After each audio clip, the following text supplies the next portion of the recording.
Picture this. You're standing inside the biggest mall in the entire United States, over 5.6 million square feet, more than 500 stores on 4 levels, an indoor roller coaster looping overhead, an aquarium full of sharks somewhere beneath your feet, and yet, somehow, it feels quiet. Not ghost town quiet, but not what you expected either. You look around and think, what happened here? Well, that's exactly what we're going to find out today, because Mall of America is empty. And we need to talk about what is really going on. The dream that nobody thought would work. To understand where Mall of America stands today, you have to go back to where it started. And more importantly, what it was built on top of. The Mall of America sits on the former site of Metropolitan Stadium in Bloomington, Minnesota. That's where the Minnesota Twins played baseball and the Minnesota Vikings played football. When both teams moved to the Metrodome in downtown Minneapolis in 1982, the stadium was demolished in 1985, and Bloomington was suddenly sitting on 78 acres of some of the most conveniently located real estate in the entire state. It was 1.5 miles from the Minneapolis-St. Paul International Airport. It sat at the intersection of 4 major highways. In real estate terms, it was basically a gift. The Germesian family, a Canadian development dynasty behind the West Edmonton Mall in Alberta, saw the opportunity and ran with it. The 555 Group, as their company is known, signed an agreement to develop the site in 1986. Groundbreaking took place on June 14, 1989, and 3 years of construction followed. When Mall of America opened its doors on August 11, 1992, it welcomed 150,000 people on that single first day. Not a week, not a month, one day.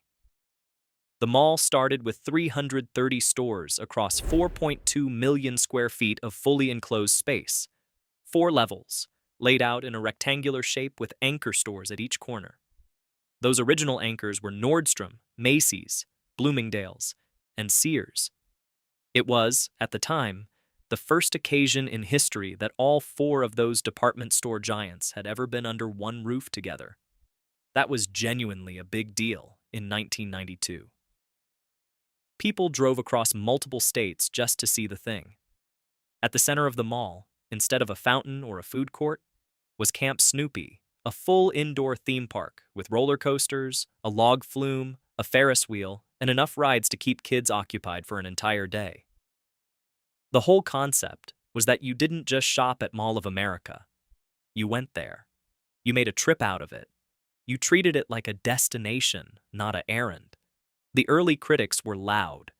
People called it Sprawl of America and the Mega Mall. Some predicted it would be a financial disaster.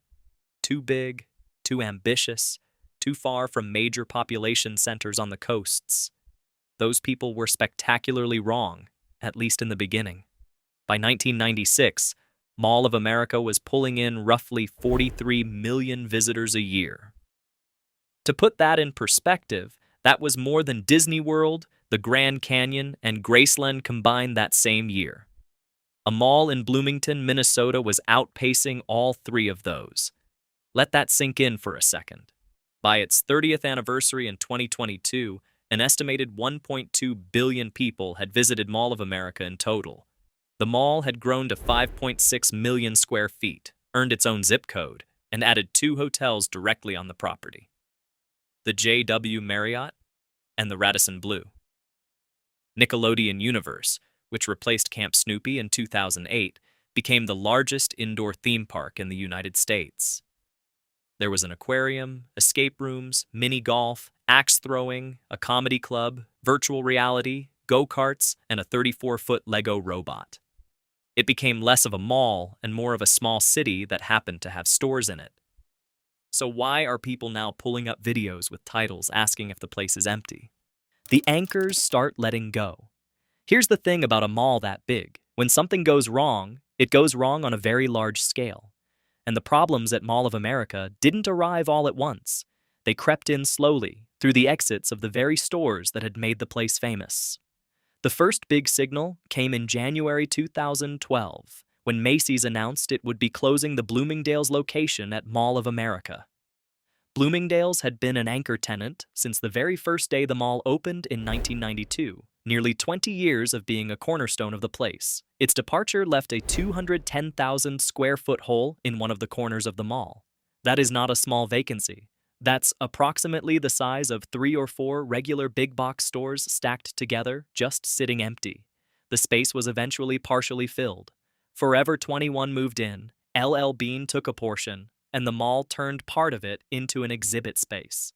But retail consultants noted at the time that the way Mall of America's layout was designed, with the anchor stores somewhat isolated at the corners, away from the main pedestrian walkways, made filling these massive spaces harder than at most malls.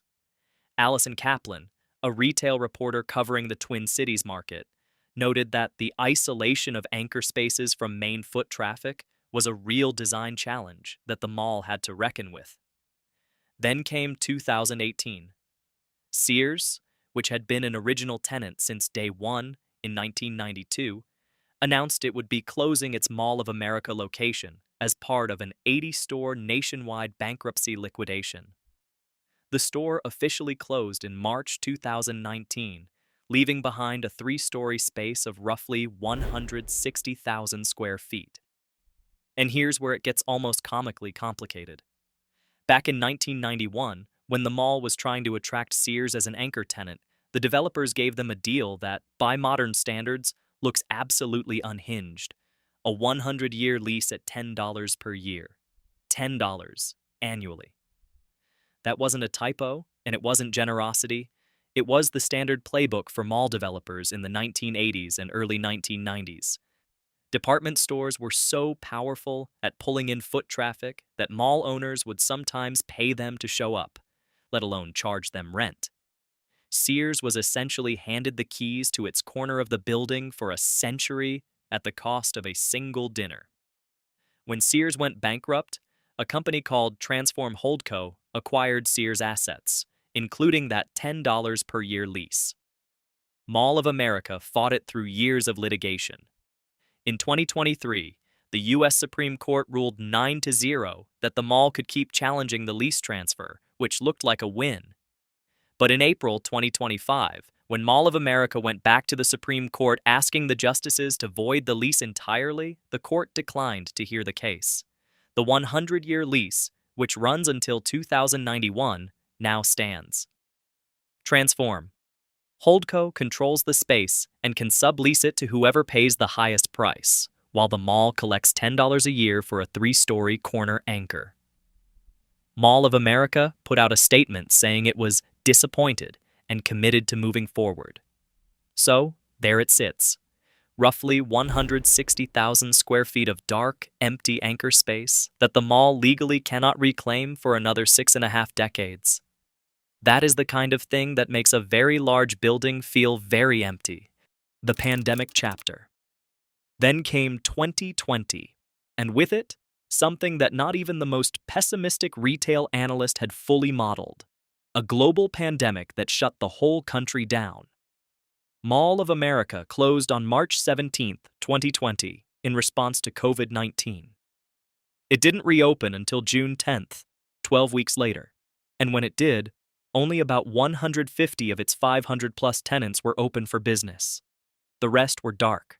The parking ramps were largely empty. A mall designed to feel alive with energy had the eerie quality of a very expensive ghost town.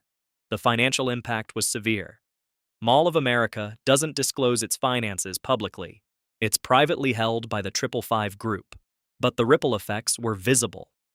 Retailers who were already struggling before COVID used the closure as an opportunity to reconsider whether they needed a Mall of America location at all. Several didn't come back. And the ones who did come back did so into a consumer landscape that had fundamentally rewired itself during those 12 weeks of closure. Shopping habits that might have gradually shifted over 5 or 10 years were compressed into a single season. People discovered they could order everything online, and a lot of them decided they preferred it. Best Buy had already exited in August 2018. American Girl closed in March 2019. Forever 21, the same Forever 21 that had partially filled the old Bloomingdale's space, filed for bankruptcy in September 2019, and its Mall of America location eventually closed. Marshalls left. The exits accumulated quietly, one by one, in the years surrounding the pandemic. Each individual closure was explainable on its own. Together, they added up to something you could feel when walking the corridors. Less variety, more gaps, longer stretches between stores that still had the lights on. The mall also had to deal with a handful of high-profile security incidents that received national attention. In December 2021, a shooting on the mall's third floor led to a lockdown. In August 2022, gunshots were fired during an altercation at the Nike store, prompting another lockdown. NASCAR champion Kyle Busch happened to be in the mall with his family at the time, a detail that somehow made the news cycle even wider. The incidents prompted increased security investment and brought more scrutiny to the mall's public image. None of this, by itself, was enough to doom the place. But stacked together, the anchor departures, the pandemic, the store closures, the security headlines, it created a perception problem. And in the social media era, perception moves faster than reality. The real numbers tell a different story. Here's where it gets genuinely interesting. Because if you look at the actual data rather than the viral videos of empty hallways, the picture is more complicated than the doom narrative suggests.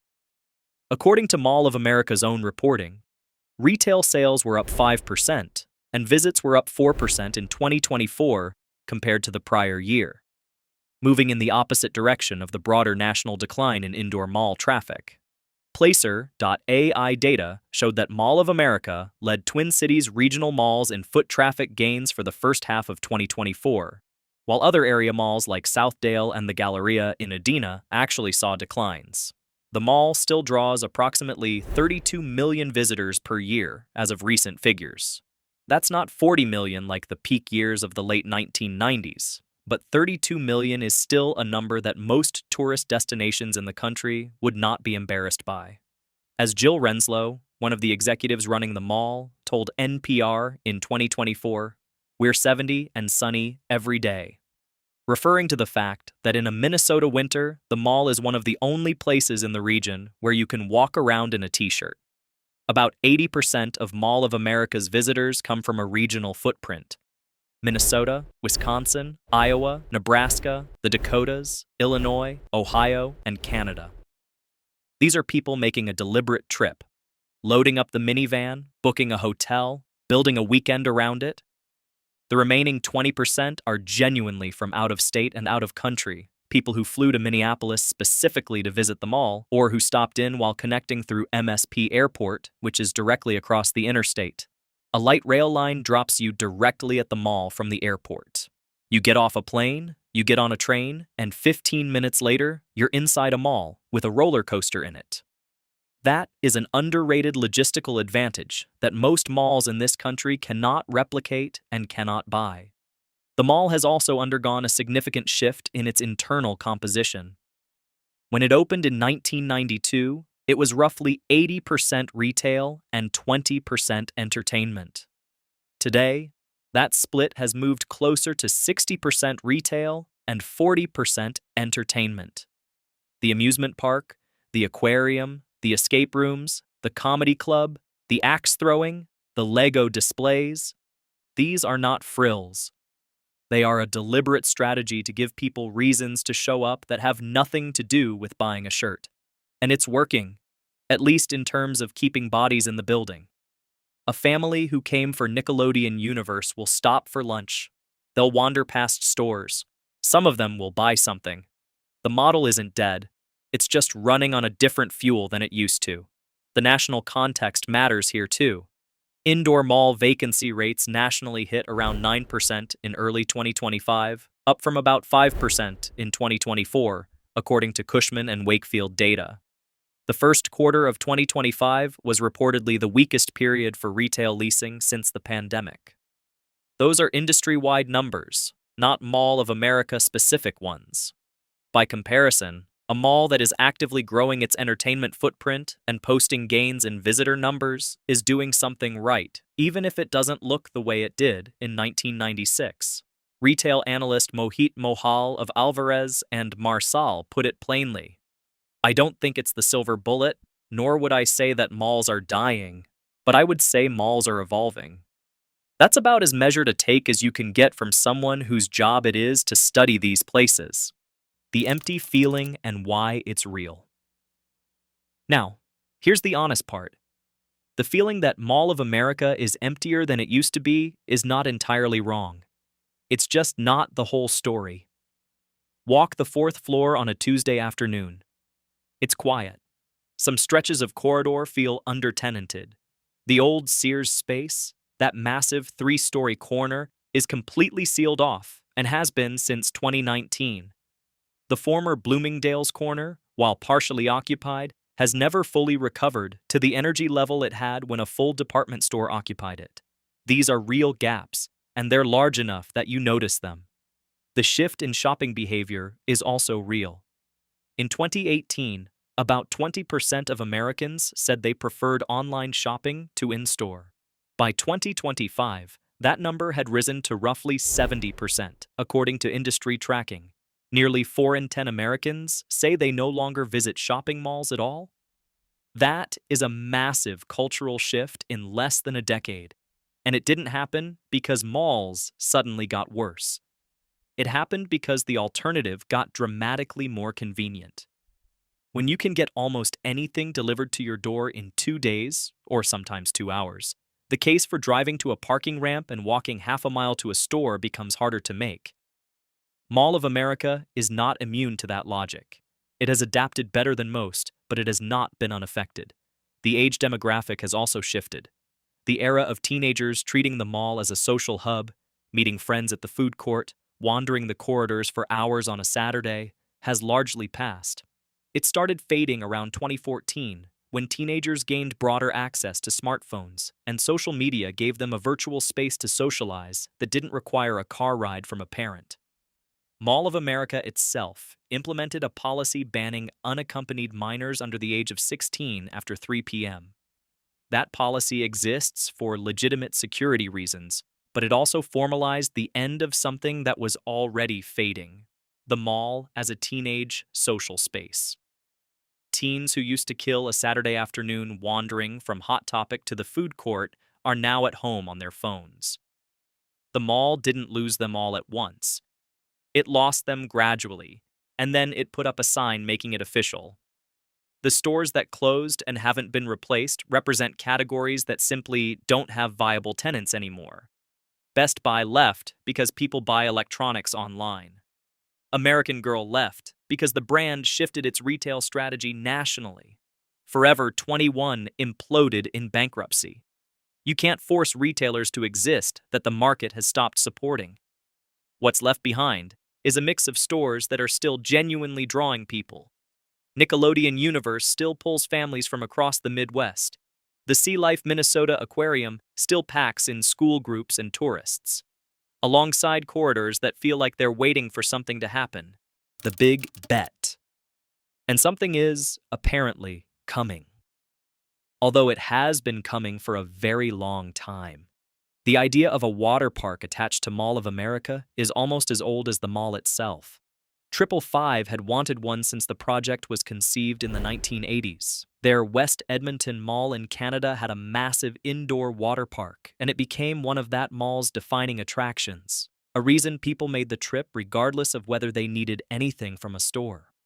The plan for Bloomington came up officially in 2018, then got derailed by COVID, then by construction cost inflation, then by interest rates that made borrowing extremely expensive.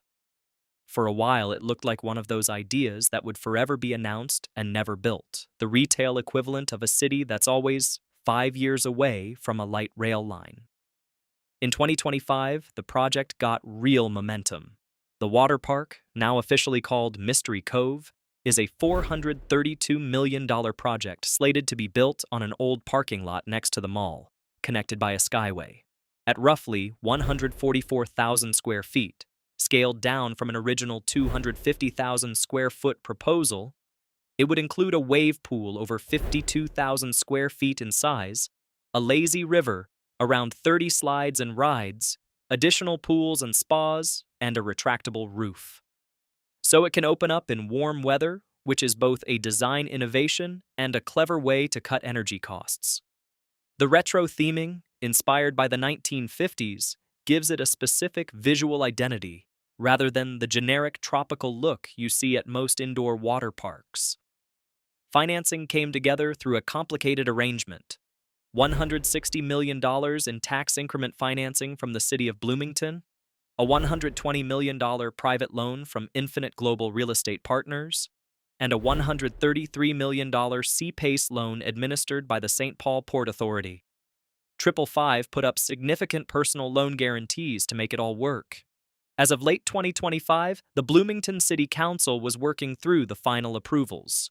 If construction starts in 2026 as projected, Mystery Cove could open in 2029. That is, if nothing else comes along to delay it again, and given the history of this project, nobody in Bloomington is counting their water slides before they're built. The broader vision extends beyond the water park. Mall executives have talked about an amateur sports complex, an exhibit hall, and conference space. The first $100 million in water park profits under the current financing plan would be directed toward funding those future projects.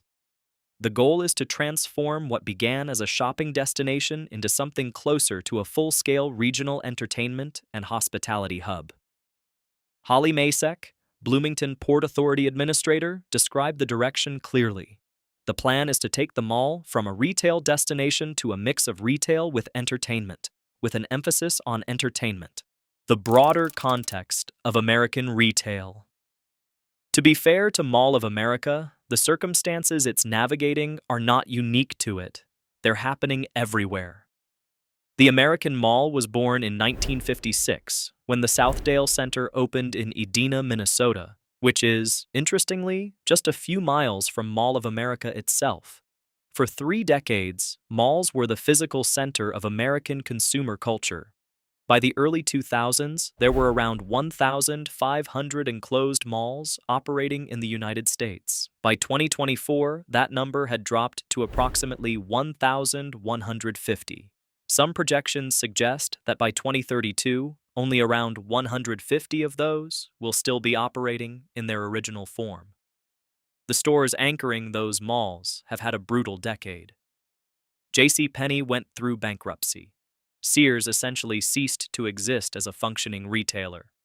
Lord & Taylor closed entirely. Montgomery Ward had already gone under years before.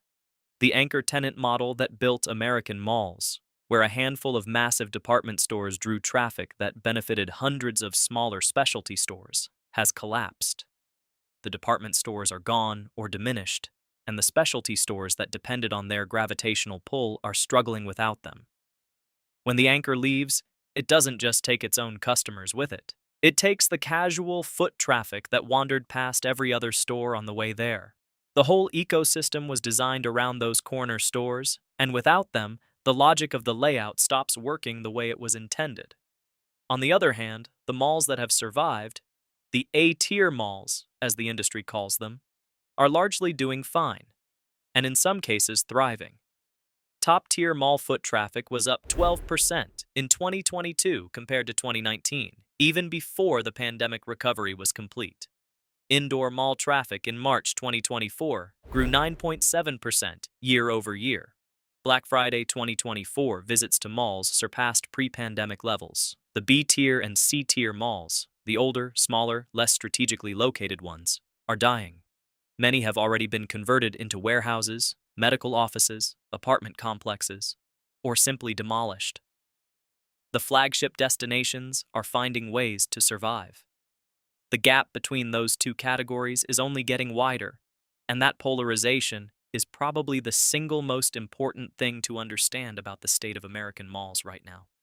Mall of America sits firmly in the flagship category. Its size, its location, its entertainment infrastructure, and its national brand recognition give it advantages that a regional mall in a mid-sized city simply does not have. The comparison that keeps coming up in industry discussions is instructive. Mall of America draws roughly 8 times the population of the entire state of Minnesota in visitors every year. You don't achieve that by being irrelevant. What is actually going on? So let's put it all together. Mall of America is not dying. It is not a ghost town. It is not some sad relic waiting to be torn down. It still draws tens of millions of people a year. It's posting visitor growth when much of the industry is posting declines, and its ownership group is in the middle of a serious, expensive, long-term bet on entertainment as the future of the space. But it is also not what it was in 1996. 2 of its original 4 anchor stores are gone and haven't been fully replaced. One of those anchor spaces is tied up in a legal battle that could drag on for years. The retail landscape it was designed to serve has fundamentally changed, and the cultural habits that sent families to the mall every weekend have shifted. The 4th floor is quieter than it used to be. Some corridors feel like they're waiting for a purpose. What's happening at Mall of America is what's happening to the entire concept of the American mall, just at a scale large enough and in a place prominent enough that people notice it more. The question isn't whether the old model works. It doesn't, not the way it did. The question is what comes next. And to be fair to the people running this place, they are not sitting around waiting to find out. They are actively building the answer, which is more than you can say for a lot of the malls that have already gone dark. The mall is betting that what comes next is water parks and roller coasters and escape rooms and aquariums and comedy clubs. It's betting that people still want to gather somewhere physically, they just need a better reason than a sale at the Gap. And honestly, given what the data shows, that bet isn't crazy. People drove to a theme park before there was ever a mall. People will drive to an indoor water park in a Minnesota January. Give them something they actually want to do, and they will show up. The empty feeling you get walking certain wings of Mall of America on a slow afternoon is real. But so is the family from Louisville who jumped on the light rail at the airport and wandered in looking for lunch and ended up between a log chute and a climbing wall, and immediately started planning to come back. Both of those things are true at the same time. That's where Mall of America is right now. If you made it this far, you clearly care about more than just shopping. The story of Mall of America is really the story of how American culture changes, how entire industries adapt or fail to adapt, and what happens when something that was once the biggest of its kind has to figure out what it wants to be next. There's no clean ending here, because the story isn't over. The water park is still being built. The Sears space is still sitting empty, and now it's legally confirmed to stay that way until 2091, unless Transform Holdco decides to sublease it. The visitor numbers are up, but the retail landscape keeps shifting. The same forces that emptied out the 4th floor of Mall of America are still running. They don't stop just because the mall found a creative response to them. What Mall of America looks like in 10 years depends on decisions being made right now, in Bloomington City Council meetings, in 555 boardrooms, and in the daily choices millions of people make about where to spend their time and money. If you found this video worth your time, go ahead and hit that like button. It genuinely helps more people find this kind of content. And if you want to keep following stories like this one, subscribe. We cover the big picture behind the places and things that shape everyday American life. New videos go up regularly, and you don't want to miss what's coming next. Thanks for watching.